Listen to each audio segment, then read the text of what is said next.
మరి గత కొన్ని వారాల నుంచి ఒక అద్భుతమైన సంగతిని మనం ధ్యానిస్తున్నాం. పోయిన కొన్ని వారాల నుంచి ఇంచుమించు 4 వారాలు ఒక విషయాన్ని మనం ధ్యానిస్తున్నాం. దయచేసి గమనించండి ప్రియులారా. ఈరోజు కూడా అదే పావురం గురించి కొన్ని విషయాలు మనం ధ్యానించబోతున్నాం.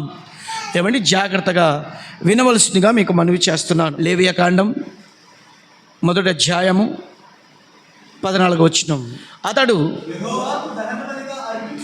యెహోవాకు దహనబలిగా అర్పించినది పక్షి జాతిలోనిదైన ఎడల, గమనించని మాట, పక్షి జాతిలోనిది అయిన ఎడల తెల్ల గువ్వలలో నుండి గాని, తెల్ల గోలలో నుండి గాని, పావురపు పిల్లలో నుండి గాని, పావురపు పిల్లలో నుండి గాని తీయవలెను. చిన్న ప్రార్థన చేసుకొని దేవుని వాక్యాన్ని ధ్యానించుదాం. దయచేసి అందరు కళ్ళు మూసుకుందాం. ప్రేమ కలిగిన తండ్రి, మీకు స్తోత్రములు. చదవబడిన లేఖన భాగాన్ని దీవించండి, మా వినికిడిలో ఆశీర్వదించండి. వీటిని మేము ధ్యానించబోతుండగా ఆత్మదేవ, నీ ఆత్మతో నాతో, మాతో, మా అందరితో మీరే మాట్లాడమని, నీ సంగతులను మీరే నా తండ్రి బయలుపరచమని, దీవించమని క్రీస్తు పేరిట ప్రార్థన అడుగుచున్నాము తండ్రి. ఆమేన్. దేవునికి స్తోత్రం. ప్రియమైన దేవుని వారలారా, లేవియాకాండంలో ఒక విషయాన్ని మనం చూస్తున్నాం. మొట్టమొదటిగా ఒక వచనం మీరు చూడగలిగితే ప్రియులారా గమనించండి. అదే లేవియాకాండము 1వ అధ్యాయము 1వ వచనం చూడగలిగితే చూడండి ఒకసారి. యెహోవా మోషేను పిలిచి ప్రత్యక్షపు గుడారములో, గమనించండి దేవుడు ప్రత్యక్ష గుడారములో జరుగుతున్న ఆ బలుల గురించి ఒక విషయాన్ని వివరిస్తున్నాడు. ఎవరికి చెప్తున్నాడంటే మోషే గారికి పిలుస్తూ ఏమని చెబుతున్నాడో మరలా మనం వాట్సాప్ చూడగలిగితే, యెహోవా మోషేని పిలిచి ప్రత్యక్షపు గుడారములో నుండి అతనికి ఇలాగు సెలవిచ్చెను, నీవు ఇశ్రాయేలీయులతో ఇట్లనుము, మీలో ఎవడైనను యెహోవాకు బలి అర్పించినప్పుడు గోవుల మందలో నుండి, గొర్రెల మందలో నుండి, మేకల మందలలో నుండి దాన్ని తీసుకొని రావాలని ఇక్కడ ఒక క్రమశిక్షణ చెప్తున్నాడు. గోవులు అంటే ఆవు కావచ్చు, దూడ కావచ్చు, తర్వాత మేకల మందలలో నుండి, గొర్రెల మందలలో నుండి ఒక మందలలో ఒక పరిశుద్ధమైనది మీరు తీసుకొచ్చి మీరు నాకు అర్పించాలి. ఇక్కడ గమనించండి, అందులో 2 విధాలు కనబడతాయి. ఒకటి ఏంటంటే, ధనవంతులు గోవులలో అంటే దూడలో కావచ్చు, ఆవులో కావచ్చు, ఎద్దులో కావచ్చు, లేకపోతే ఏదో ఒక జంతువు, పెద్ద జంతువు ద్వారా వారు దేవుని మందిరానికి తీసుకురావాలి. లేకపోతే మరి కాస్త పేదవారు ఏం చేసేవారంటే మేకలు కావచ్చు, గొర్రెలను కావచ్చు, వాటిని కూడా దేవుని మందిరానికి తీసుకొచ్చేవారు. మూడవది ఎవరు అంటే ప్రియులు గమనించండి, అతి పేదవాళ్ళు ఏం చేసేవారంటే మరి చిన్న గూవులలో పావురపు పిల్లలు కావచ్చు, అలాంటి పిల్లలను తీసుకొచ్చి దేవుని మందిరంలో సమర్పించేవారు. వారు ఎందుకు తీసుకొచ్చేవారు అంటే, ఈరోజు మీకు కొన్ని విషయాలు మీకు చెబుతున్నాను, మీరు జాగ్రత్తగా శ్రద్ధగా వింటే మీకు అర్థమవుతుంది. ఇక్కడ గమనించండి, దేవుడు ఏమని చెబుతున్నాడు అంటే, మరలా ఆ మాట 14వ వచనం మనం చూడగలిగితే, అతడు యెహోవాకు దహన బలిగా అర్పించున్నది పక్షి జాతిలోనిది అయిన ఎడల తెల్ల గువ్వలలో ఉండి, గమనించండి, తెల్ల గువ్వలలో నుండి గాని పావురపు పిల్లలలో నుండి గాని తేవలను. ఇక్కడ చూడండి, పావురపు పిల్లలు అంటున్నాడంటే అర్థం ఏంటంటే పిల్లరా, పేదవాడు అని అర్థం. పేదవానికి ఒక నియమం ఉంది, ధనవంతునికి ఒక నియమం ఉంది. మరి సామాన్యమైన వ్యక్తులకు కొన్ని నియమాలు ఉన్నాయి. ఈ రోజుల్లో అదే నియమాలు సంఘానికి ఇస్తే మన చేత కాదు. ఎందుకు తెలుసా? ప్రతి సంవత్సరం కూడా ఒక పావురేలు కావచ్చు, లేకపోతే మరి మేకపిల్ల కావచ్చు, గొర్రె పిల్ల కావచ్చు, దూడ పిల్ల కావచ్చు, మన దేవునికి అర్పించాలంటే మన చేత కాదు. అలా ప్రతి క్రైస్తవుడు అర్పించాలంటే ఎన్ని గువ్వలు కావాలి, ఎన్ని పావురాలు కావాలి, ఎన్ని గొర్రె మందలు కావాలి, ఎన్ని మేకలు కావాలి, ఎన్ని మరి పొట్టేళ్ళు కావాలి, ఎన్ని మరి దూడలు కావాలి, మనం లెక్కించలేం.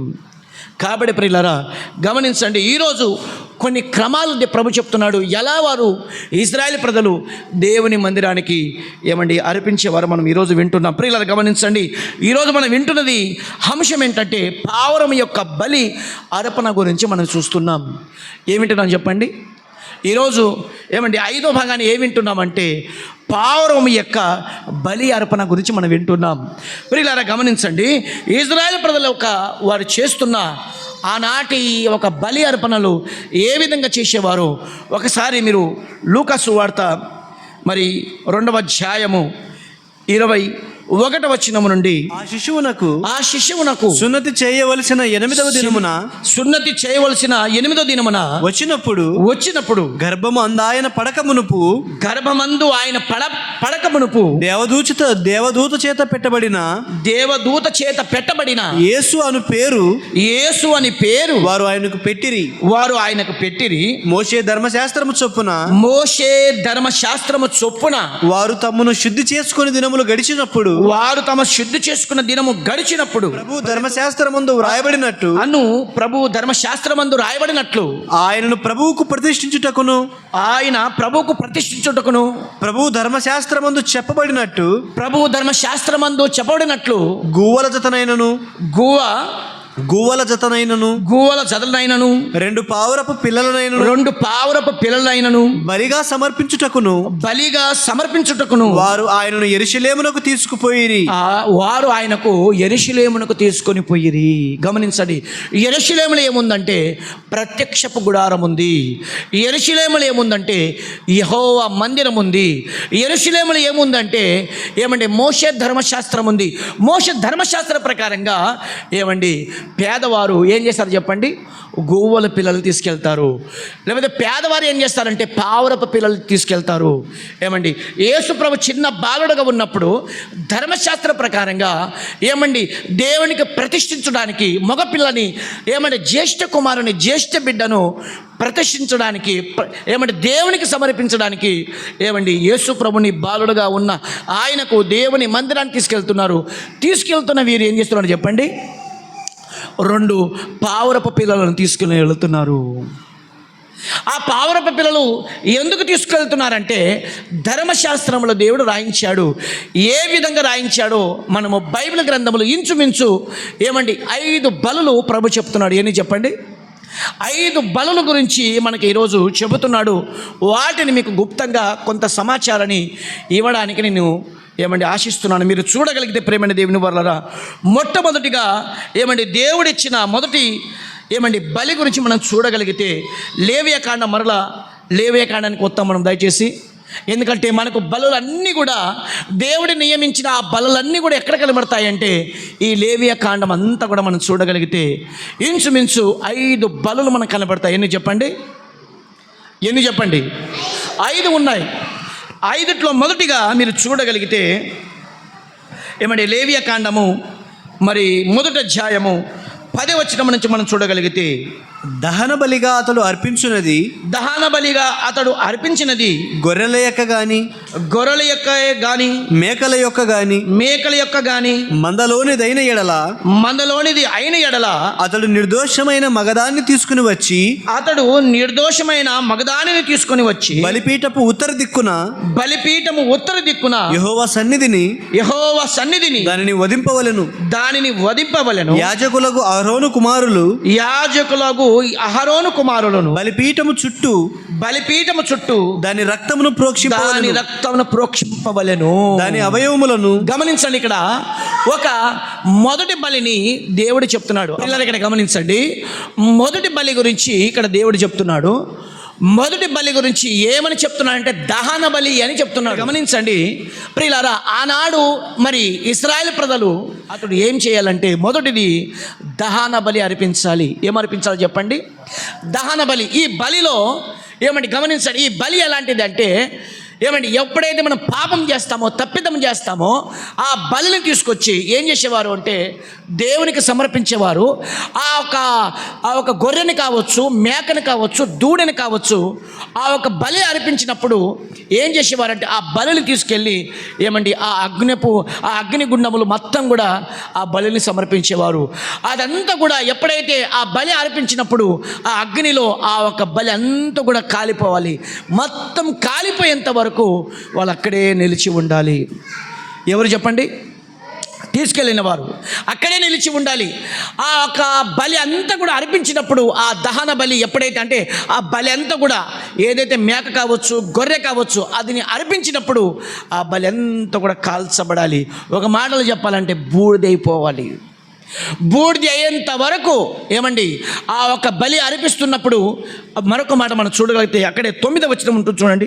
9వ వచనం, అంతములను 9వ వచనమా, దాని అంత్రములను కాళ్ళను నీళ్లతో కడగవలెను. అది యెహోవాకు ఇంపైన సువాసనము గల దహన బలి అగునట్లు యాజకుడు దాని అంతయు బలిపీఠము మీద దహింపవలెను. ఆ బలి ఎలా ఉండాలి అంటే దేవునికి ఇంపైన సువాసనగా ఉండాలి. దేవునికి అది ఇష్టమై ఉండాలి. మనం తెచ్చిన బలి ఏదైతే ఉందో, ఏమండి ఉదాహరణకి నేనే ఉన్నాను అనుకోండి, నేను చేసిన అపరాధముల కోసం, పాపముల కోసం ఒక మేకపిల్లని తీసుకొని వెళ్ళి ఏమండి ఎప్పుడైతే దానిని శుభ్రపరిచి దాని రక్తము ఏమండి బలిపీఠం చుట్టూ కూడా ప్రోక్షించిన తర్వాత, గమనించండి ఈ మాట, ఏమండి ఎప్పుడైతే ఆ దహన బలి కాల్చబడుతుందో అక్కడే నేను ఉండాలి. ఎందుకో తెలుసా? మనం అర్పించిన ఆ బలి దేవునికి ఏముండాలి చెప్పండి? ఇంపైన సువాసనగా ఉండాలి.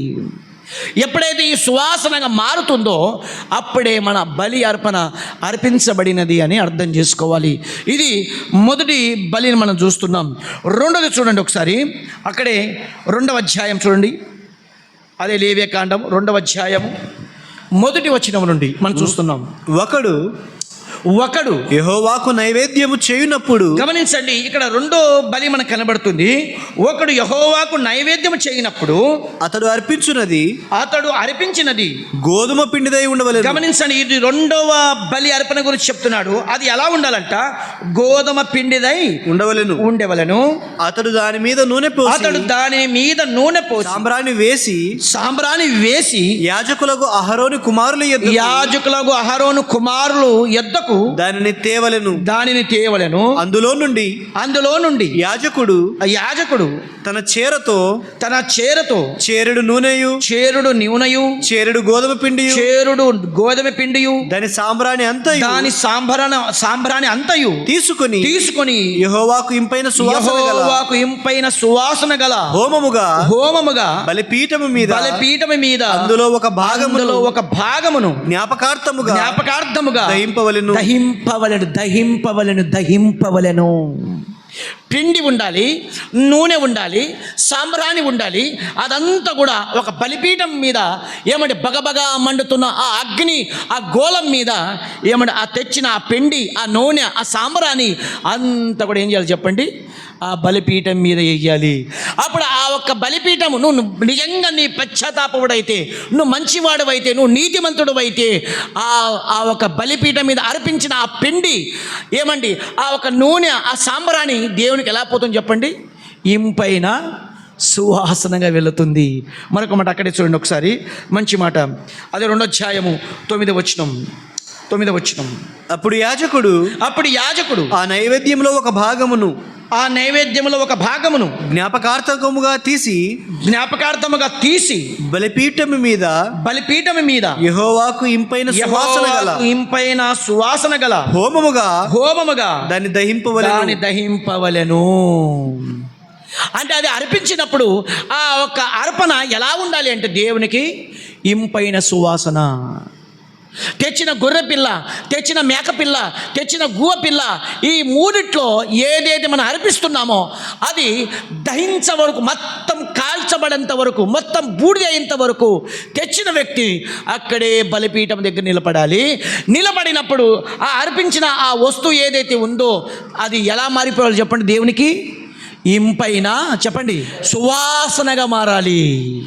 అప్పుడే అది అర్పించబడిందని దేవుడు వారికి సెలవిస్తున్నాడు. రెండోది ఏంటి చెప్పండి?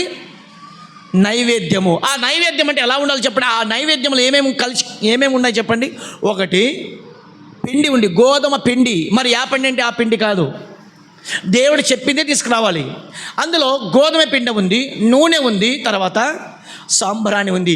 ఈ మూడింటిని తీసుకొని బలిపీఠం దగ్గర అర్పించినప్పుడు అది కూడా ఇంపైన సువాసనగా మారుతుంది. మూడో విషయం చూడండి ఒకసారి. లేవియకాండం 3వ అధ్యాయము 6 నుండి 7 వచనం మనం చూస్తున్నాం. యెహోవాకు సమాధాన బలిగా. ఇక్కడ గమనించండి, మూడో బలి మనం చూస్తున్నాము.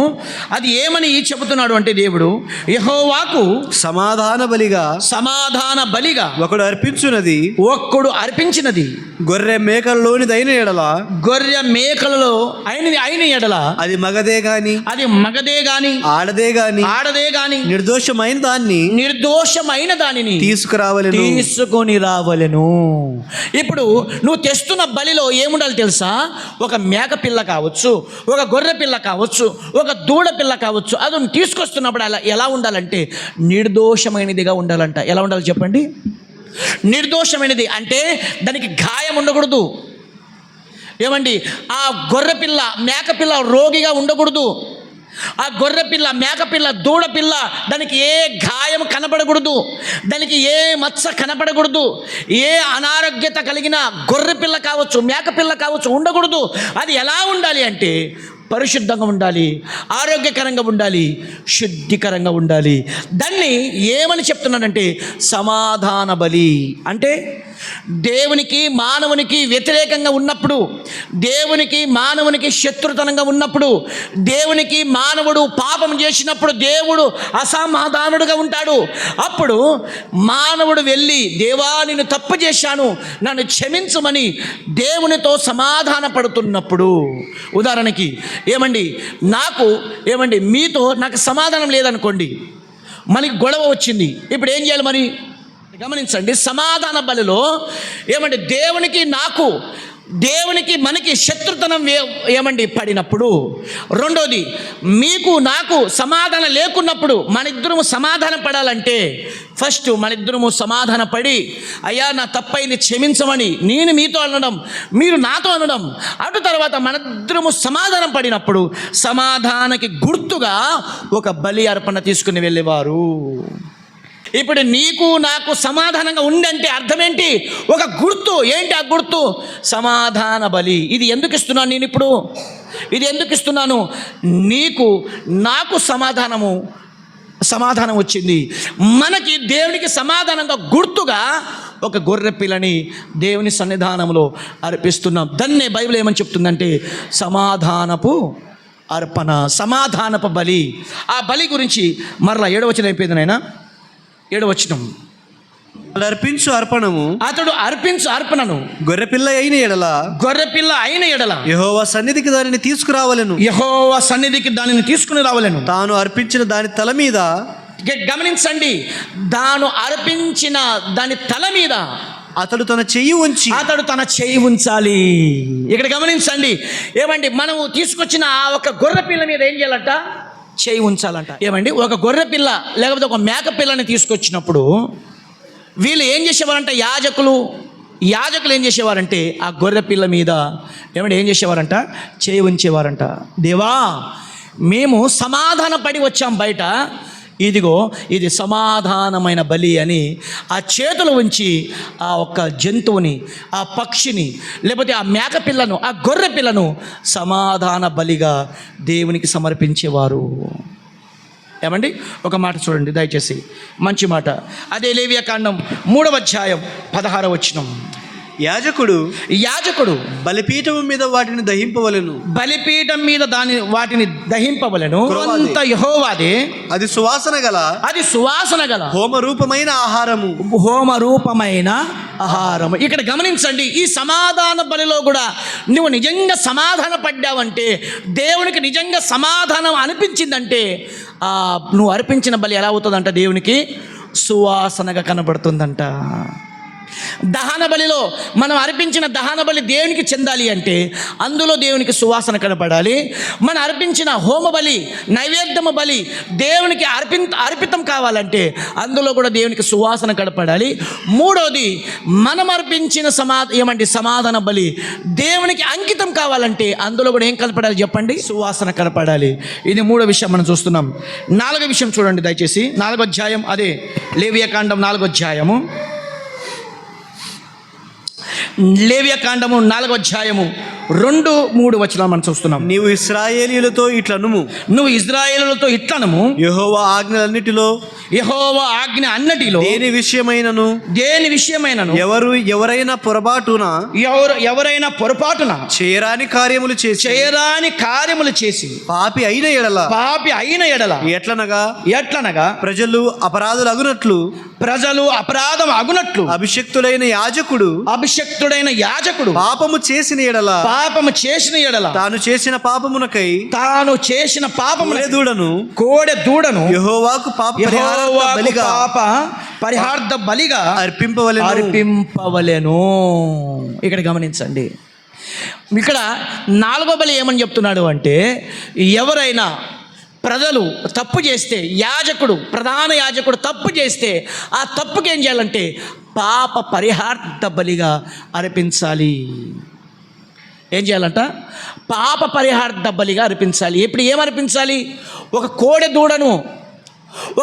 దూడని తీసుకొని ఆ ఒక దూడని ఏం చేయాలంటే పాప పరిహార్థ బలిగా అర్పించి, ఆ అర్పించిన రక్తం ఏం చేయాలంటే ఆ ప్రధాన యాజకుడు, పరిశుద్ధమైన యాజకుడు ఏం చేయాలంటే ఆ అర్పించిన ఆ రక్తాన్ని తీసుకొని ఎక్కడికి వెళ్ళాలంటే అతి పరిశుద్ధమైన స్థలం లోపలికి వెళ్ళాలి. అక్కడ ఎవరున్నారు చెప్పండి? ఏమండి, ఆవరణము మీకు ఇంతకుముందు చెప్పాను, దశభాగం గురించి చెప్పాను. మొదటిగా ఆవరణం ఉంటుంది, రెండోది పరిశుద్ధ స్థలం ఉంటుంది, మూడోది ఏంటి చెప్పండి? అతి పరిశుద్ధ స్థలం. అతి పరిశుద్ధ స్థలంలో ఎవరు పోకూడదు? ఒకరే పోయే అవకాశం. ఎవరు చెప్పండి? ప్రధాన యాజకుడు పోవాలి, ఎవరు పోకూడదు. ఇప్పుడు ఒక కోడేలు ఒక దూడ రక్తాన్ని తీసుకున్నారు. ఎవరి పాపం గురించి? ప్రజల పాపం గురించి. రెండోది యాజకుడు పాపం గురించి. యాజకుడు అంటే సేవకుడు, యాజకుడు అంటే పరిచయం చేసేవాడు. వీళ్ళ పాపముల గురించి, ప్రజల పాపం గురించి ఆ కోసిన ఆ ఒక దూడ రక్తం ఏదైతే ఉందో దాన్ని తీసుకొని ఆ పాత్రలో ఉన్న ఆ రక్తాన్ని తీసుకొని ఎక్కడ తీసుకెళ్ళాలి చెప్పండి? ఇప్పుడు అతి పరిశుద్ధమైన స్థలములోకి వెళ్ళాలా. ఒకవేళ ప్రధాన యాజకుడు తప్పు చేస్తే అతడు అక్కడ ఏమవుతాడు చెప్పండి? మరణిస్తాడు. అప్పట్లో ఏం చేసేవాడు తెలుసా వాళ్ళు? ఈయన బతుకుతాడో మరణిస్తాడో అని చెప్పి ఆయన కాళ్ళకి ఏం చేసేవారంటే ఒక తాడుతో గంట ఆ కాళ్ళకి గంట కట్టి తాడుతో అతనికి లోపల పంపించేవారు. ఒకవేళ మరణిస్తే అలాగ బయటికి లాగేవారనమాట. ఇది ఏ బలి అంటే పాప పరిహార్థార్థ బలి. ఇది పాపానికి సంబంధించిన బలి. మానవుడు చేసిన పాపానికి, మానవుడు చేసిన తప్పిదములకు గమనించండి, ఇక్కడ ఒక దూడ బలి అవుతుంది. ఎవరి కోసం? ప్రజల కోసం. తర్వాత ఎవరి కోసం చెప్పండి? యాజకుల కోసం. మరొక మాట మనం చూడగలిగితే అక్కడే 32-33 వచనాలు మంచి మాట. ఎవడైనను పాప పరిహారార్థ బలిగా అర్పించుటకు గొర్రెను తీసుకువచ్చిన ఎడల నిర్దోషమైన దానిని తీసుకుని వచ్చి పాప పరిహారార్థ బలియగు ఆ పశువు తల మీద చేయి ఉంచి దహన బలి పశువులను వధించు చోటున పాప పరిహారార్థ బలియగు పాప పరిహారార్థ బలి అయిన దానిని వధింపవలెను. ఎక్కడైతే ఈ పాప పరిహారం ఎక్కడైతే దహన బలి అర్పించారో, ఎక్కడైతే నైవేద్య బలి అర్పించారో, ఎక్కడైతే సమాధాన బలి అర్పించారో అక్కడే ఈ పాప పరిహార బలిని తీసుకొని దాని చేతి మీద దాని తల మీద చేయి పెట్టి, అయ్యా మేము పాపులము, మా పాపమంతా ఈ గొర్రె మీద, మా పాపమంతా ఈ దూడ మీద, మా పాపమంతా ఈ గువ్వ పిల్ల మీద, మా పాపమంతా ఈ మేక మీద మోపుతున్నామని చెప్పి యాజకులు, ప్రధాన యాజకులు, ప్రజలు, ఇశ్రాయేలు ప్రజలందరూ చెప్పినప్పుడు ఆ బలి పశువుని తీసుకుని ఎక్కడ తీసుకెళ్తారు చెప్పండి ఇప్పుడు? ఆ వధిస్తారు. ఆ వధించిన తర్వాత దాని రక్తాన్ని తీసుకొని అదే పరిశుద్ధ స్థలంలోకి తీసుకెళ్తారు. ఆ చనిపోయిన ఆ ఒక్క మేక పిల్లని కావచ్చు, దూడ పిల్లని కావచ్చు, ఆ దహన బలి చోట మంటలోకి వేస్తారు. ఇది ఇశ్రాయేలు ప్రజలకు ఇచ్చిన నియమము. మొదటిది ఏం చెప్పండి? దహన బలి. రెండోది నైవేద్య బలి. మూడోది సమాధాన బలి. నాలుగోది పాప పరిహార బలి. ఇప్పుడు ఐదోది మనం చూడగలిగితే ప్రియులారా దయచేసి మీరు చూడండి. అదే లేవ్యాకాండం 6వ అధ్యాయం 4-5 వచనాలు. అతడు పాపము చేసి అపరాధి అగును గనుక అతడు తాను దోచుకున్న సొమ్మును గూర్చి గాని బలత్కారము చేతను అపహరించిన దాని గురించి గాని తనకు అప్పగింపబడిన దాని గురించి గాని పోయి తనకు దొరికిన దాని గురించి గాని దేని గురించి అయితే తాను అబద్ధ ప్రమాణము చేసెను దానినంతయు మరలా ఇచ్చుకొనవలెను బలి అని చెప్తున్నాడు. అంటే ఎప్పుడైతే మనం అపరాధం చేస్తామో ఆ అపరాధానికి బదులుగా ఏం చేయాలంట? ఒక బలిని అర్పించాలి. ఉదాహరణకి మనం ఏదైనా దొంగతనం చేశామనుకోండి, లేదా ఏదైనా మనం వ్యభిచారం చేశామనుకోండి, లేకపోతే ఎవరిదైనా ఏదైనా అపహరించామనుకోండి, దానికి బదులుగా చేసిన అపరాధానికి బదులుగా కొంత సొమ్మును మనం చెల్లించి ఒక దూడ పిల్లని, ఒక మేక పిల్లని, ఒక గువ్వ పిల్లని, ఒక గొర్రె పిల్లని తీసుకొని, అయ్యా నేను అపరాధం చేశాను, అతని పట్ల అతని సొమ్ము దోచుకొని నేను అపరాధం చేశాను, ఇతని భార్యని నేను మోహించి నేను అపరాధం చేశాను, ఇతని యొక్క దానిని నేను దోచుకొని నేను పాపం చేశానని చెప్పి ఏం చేశాడంటే ఆయన ఒక గొర్రె పిల్లగా, ఒక మేక పిల్లగా తీసుకొని వెళ్ళి యాజకునికి ఇస్తే, ఆ యాజకుడు ఏం చేస్తాడంటే దాని మీద చేతులు ఉంచి ఇతడు చేసిన అపరాధములు క్షమించమని చెప్పి ఆ గొర్రె పిల్లని, మేక పిల్లని మరలా ఆ అగ్నిగుండములో వేస్తుంటారు. ఇది ఎన్నోది చెప్పండి? ఇది ఐదవది. ఇది ఏది అంటే అపరాధ పరిహార బలి అన్నమాట. చేసిన అపరాధానికి పరిహారంగా బలిని అర్పిస్తున్నారు. ఇది ఎప్పుడు జరిగేది అంటే ఇశ్రాయేల్ కాలంలో ఐగుప్తు దేశం నుండి విడుదలై, ఐగుప్తు దేశం నుండి ప్రయాణమై అరణ్యంలో వెళ్ళినప్పుడు అక్కడ ప్రత్యక్ష గుడారమును దేవుడు కట్టమని చెప్పాడు. ఒక మందిరాన్ని నియమించారు వాళ్ళు. మందిరం నియమం జరిగిన తర్వాత ఈ 5 బలుల గురించి ఇశ్రాయేల్ ప్రజలకి దేవుడు చెప్పాడు. మొదటి ఏం చెప్పండి? దహన బలి. గమనించండి. మొదటి ఏం చెప్పండి? దహన బలి. రెండోది ఏంటి చెప్పండి? నైవేద్య బలి. మూడోది ఏంటి చెప్పండి? సమాధాన బలి. నాలుగోది ఏంటి చెప్పండి? పాప పరిహార బలి. ఐదోది ఏంటి చెప్పండి? అపరాధ బలి. అంటే అపరాధం చేసినందుకు దానికోసం పరిహారంగా బలిని అర్పించేవారు. ఈ బలులన్నీ కూడా ఇశ్రాయేల్ ప్రజలు కొనసాగిస్తున్నారు. వాళ్ళకి ఇంకా తప్పుడికి హద్దు లేదనమాట. తప్పు చేయడం, బలి అర్పించడం, తప్పు చేయడం, బలిని అర్పించడం. మాకు ఒక నియమం ఉంది.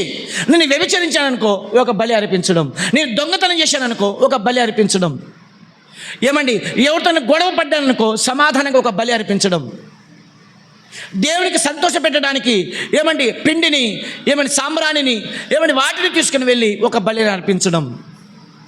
ఇలా ఈ బలులు కొనసాగుతూనే ఉంటాయి. యేసు ప్రభు కాలానికి విచ్చలివిడితనంగా మారిపోయింది ప్రేమైన దేవుని. భయంకరం. పాపానికి హద్దు లేదు. యాజకులతో సహా, ప్రధాన యాజకులతో సహా ఎంతటి స్థితికి వచ్చారంటే వారిని చంపడానికి కూడా సిద్ధపడుతున్నారు. యేసు ప్రభుని శిలువను ఎక్కించిందని చెప్పింది ఎవరు? యేసు ప్రభుని కొరడాలు కొట్టమని చెప్పింది ఎవరు అంటే ఈ ప్రధాన యాజకులే, ఈ ఇశ్రాయేలు ప్రజలే. ఎందుకో తెలుసా? తప్పు చేస్తారు, మరలా బలిని అర్పిస్తున్నారు. పిల్లలు గమనించండి. అందుకోసమే ప్రభు ఏమని చెప్తున్నాడో మరొక మాట మీరు చూడగలిగితే హెబ్రీయులకు రాసిన పత్రిక ఏమండి 10వ అధ్యాయము 3-4 వచనం మనం చూస్తున్నాం. అయితే అయితే ఆ బలులు అర్పించుట చేత, గమనించండి, ఆ బలులు ఏ బలులు చెప్పండి. ఇందాక మనం మాట్లాడుకున్న 5 బలుల గురించి. ఆ బలులు అర్పించుట చేత ఏటేటా పాపములు జ్ఞాపకమునకు వచ్చుచున్నవి. ఏటైటా మరలా మనకి పాపములు జ్ఞాపకం వస్తున్నాయి. ప్రతి సంవత్సరం మనము ఒక పాపం చేస్తున్నాం, ఒక బలి అర్పిస్తున్నాం. ఏటైటా పాపములు జ్ఞాపకం వచ్చుచున్నవి. ఏలయనగా మేకల యొక్కయు రక్తము పాపములను తీసివేయుట అసాధ్యం. ఇక్కడ ఏమంటున్నాడు? ఎడ్ల యొక్కయు ఏమండి మేకల యొక్కయు పాపమును తీసివేయట, వాటి రక్తము పాపాన్ని తీసివేయట అసాధ్యము అని చెప్పాడు. ఏమండి, ఇశ్రాయేల్ ప్రజలు అర్పించిన బలులు కావచ్చు, ఇశ్రాయేల్ ప్రజలు అర్పించిన ఆ ఒక్క నైవేద్యములు కావచ్చు, వాళ్ళ పాపాలని తీసివేయలేదు అని ప్రభు చెప్తున్నాడు. ఎందుకో తెలుసా? మానవుడు పశ్చాత్తాపంతో వెళ్ళట్లేదు. అక్కడ మానవుడు పశ్చాత్తాపంతో దేవుని సన్నిధానంలో వెళ్ళట్లేదు. వాళ్ళు ఎలా వెళ్తున్నారంటే ఒక ఆచారబద్ధంగా, ఏమండి ఆచారం విధంగా ఇక్కడ తప్పు చేస్తున్నాడు, బలులు అర్పిస్తున్నారు, మరలా అదే కొనసాగింపు చేస్తున్నారు ప్రియులారా. కాబట్టి ప్రభు చెప్తున్నాడు, ఏమండి ఎడ్ల యొక్కయు ఏమండి మేకల యొక్కయు రక్తము పాపమును తీసివేయుట అసాధ్యము. 6వ వచనం అక్కడే 6వ వచనం. పూర్ణ హోమములను పాప పరిహారార్థ బలులు నీకు ఇష్టమైనవి కావు, దేవునికి ఇష్టమైనవి కావు. ఎందుకో తెలుసా? మానవుడు తప్పు చేస్తున్నాడు, ఆ బలులు అర్పిస్తున్నాడు. దేవునికి కావాల్సింది ఏంటో తెలుసా? మానవుడు దిద్దుపాటు, మానవుడు మారు మనసు, మానవుడు తన జీవితాన్ని చక్కపరుచుకోవడం. అయితే ఈ మానవుడు ఏం చేస్తున్నాడంటే తప్పు చేస్తున్నాడు, బలి అర్పిస్తున్నాడు. అయితే ప్రభు అంటున్నాడు, మీ హోమములను మీ పాప పరిహారార్థ బలులను నాకు ఇష్టమైనవి కావు. నేను ఆ నియమాలు ఎందుకు పెట్టానంటే మీరు మార్పు చెందాలి, మీరు మీ జీవితాన్ని సరిదిద్దుకోవాలి. అయితే మీరేం చేస్తున్నారు అంటే ఆ తప్పిదములు మరలా చేస్తూ వస్తున్నారు. అయితే ప్రియులారా, మానవుని పాపం పెరిగిపోతుంది. మానవుడు అపరాధిగా నిలిచిపోయాడు. మానవుడు శాపగ్రస్తుడిగా, పాపిగా, దోషిగా, దేవునికి దూరస్తుడిగా మారిపోయాడు. ఏ నియమమైతే దేవుడు పెట్టాడో, ఏ బలియాగములు దేవుడు పెట్టాడో, ఆ దేవుడే మానవుడుగా ఈ లోకానికి వచ్చి ఏం చేస్తున్నాడో మీరు చూడగలిగితే అదే హెబ్రీ పత్రిక చూడండి, మంచి మాట.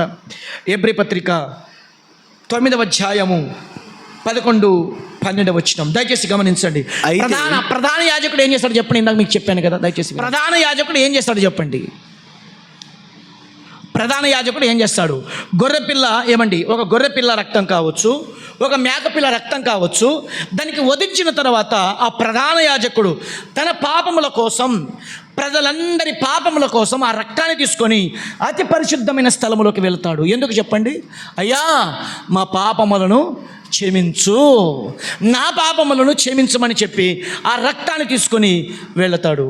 అయితే ప్రతి సంవత్సరం మానవుడు పాపం చేస్తూనే వస్తున్నాడు, ప్రధాన యాజకుడు తప్పిదములు చేస్తూనే వస్తున్నాడు. గొర్రె పిల్లలు, మేక పిల్లలు, గువ్వ పిల్లలు, ఎడ్లు, కోడేళ్ళు అన్నీ కూడా వధించబడుతూనే వస్తున్నాయి. ప్రేమైన దేవుని వారలారా, ఇక్కడ గమనించండి. ఇక్కడ హెబ్రీ పత్రిక 9వ అధ్యాయం మరొక ప్రధాన యాజకుడు కనబడుతున్నాడు. ఆ ప్రధాన యాజకుడు ఏం చేస్తున్నాడో మీరు చూడగలిగితే కింద మాట, అయితే క్రీస్తు రాబోచున్న మేలుల విషయమై ప్రధాన యాజకుడిగా క్రీస్తు వచ్చి తానే నిత్యమైన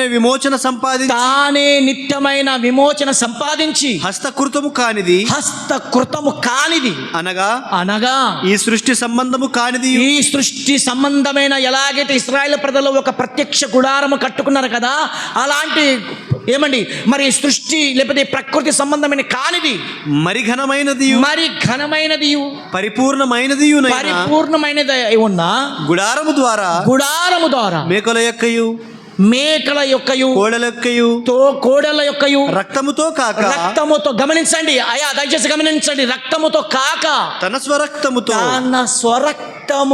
ఒకేసారి పరిశుద్ధ స్థలములో ప్రవేశించెను. దేవునికి స్తోత్రం.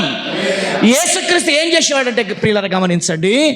ఇప్పుడు ఆయన ప్రధాన యాజకుడిగా వచ్చి ఏమండి గొర్రెల రక్తము మేకల రక్తం తీసుకొని దేవుని సన్నిధానములకు వెళ్ళలేదు. ఆయన ఎలా వెళ్ళాడు అంటే తన స్వరక్తముని తీసుకొని ఆయన రక్తము శిలువలో కార్చిన రక్తము పరిశుద్ధమైన రక్తం తీసుకొని ఎక్కడికి వెళ్ళాడు అంటే ప్రకృతి సంబంధమైన దేవాలయంలో కాకుండా సంబంధమైన పరలోక సంబంధమైన దేవాలయములోకి వెళ్ళాడు. ఎవరి రక్తం అంటే గొర్రెల రక్తము మేకల రక్తము కాదు తీసుకువెళ్ళింది ఆయన. ఎవరి రక్తం అంటే తన సొంత రక్తం తీసుకొని పరలోకములో ప్రవేశించాడు. ఎవరి కోసం చెప్పండి? ఆనాడు ప్రధాన యాజకుడు ప్రజలందరి పాపముల కోసం తన పాపము కోసం ఆ పరిశుద్ధ స్థలములోకి వెళితే యేసుక్రీస్తుగా వచ్చిన ఆ ప్రధాన యాజకుడు తన రక్తం తీసుకొని మనందరి పాపములు కాదు లోక అందరి పాపముల కోసం పరిశుద్ధమైన పాపముల కోసం ఏమండి పరిశుద్ధులుగా పరచబడుతున్న ఆ పాపుల కోసం దేవుని ఏర్పాట్లో ఉన్న వారి పాపముల కోసం గమనించండి తానే ఏమండి తన రక్తమును తీసుకొని పరలోకములో ప్రవేశించాడు. ప్రేమైన దేవుని వారలారా, ఇప్పుడు చెప్పండి, ఈరోజు మరి ఆనాడు ఇశ్రాయేలు ప్రజలు అర్పించిన బలులు కావచ్చు, ఇశ్రాయేలు ప్రజలు అర్పించిన ఆ సమాధాన బలులు కావచ్చు, ఇశ్రాయేలు ప్రజలు అర్పించిన ఆ పాప పరిహార బలులు కావచ్చు, ఇశ్రాయేలు ప్రజలు అర్పించిన ఆ అపరాధ ఏమండి పరిహారమైన బలులు కావచ్చు, ఇశ్రాయేలు ప్రజలు అర్పించిన ఆ దహన బలులు కావచ్చు, ఇశ్రాయేలు ప్రజలు అర్పించిన ఆ నైవేద్యములు కావచ్చు, పాపములను తీసివేయలేదు. కాబట్టి ఏ ఆజ్ఞ అయితే దేవాది దేవుడు ఇచ్చాడో మానవుడుగా వచ్చి ఒక మాటలో చెప్పాలంటే ప్రధాన యాజకుడుగా వచ్చి తానే తన రక్తమును తీసుకొని ఈ లోక సంబంధమైన ఏమండి మరి గుడారమైన మందిరములోకి వెళ్ళకుండగా సంబంధమైన గుడారమైన పరలోకములకు వెళ్ళి తన రక్తాన్ని దేవుని సన్నిధానములో అర్పించాడు. అయ్యా ప్రజలందరి పాపముల కోసం నా రక్తాన్ని నీకు ఇస్తున్నానని చెప్పి అర్పించాడు. యేసు రక్తములో సమాధానం ఉంది, యేసు రక్తములో పాప పరిహార్థ బలి ఉంది, యేసు రక్తములో మన అపరాధ బలి ఉంది, మన అపరాధములు క్షమించే ఆ బలి యేసయ్య రక్తములో ఉంది. ప్రియులారా, మేకల రక్తములలో, కోడెల రక్తములలో, గొర్రెపిల్ల రక్తములలో ఆ పాప పరిహార్థము లేదు. ప్రేమ దేవుని వారలారా, యేసయ్య శిలువ రక్తములో ఆ బలియాగం కనబడుతుంది. కాబట్టి ఈ మాటలు మీ జీవితంలో ఉంచుకోవాలని మీరు కూడా దేవునికి బలియాగముగా అయి దేవుని కొరకు నీతిగా పరిశుద్ధంగా జీవించాలని ప్రభుపేట మీకు మనవి చేస్తూ అట్టి కృప దేవుడు మనందరికీ దయచేసి దీవించి ఆశీర్వదించునుగాక. అందరూ కళ్ళు మూసుకుందాం, ప్రార్థన చేసుకుందాం.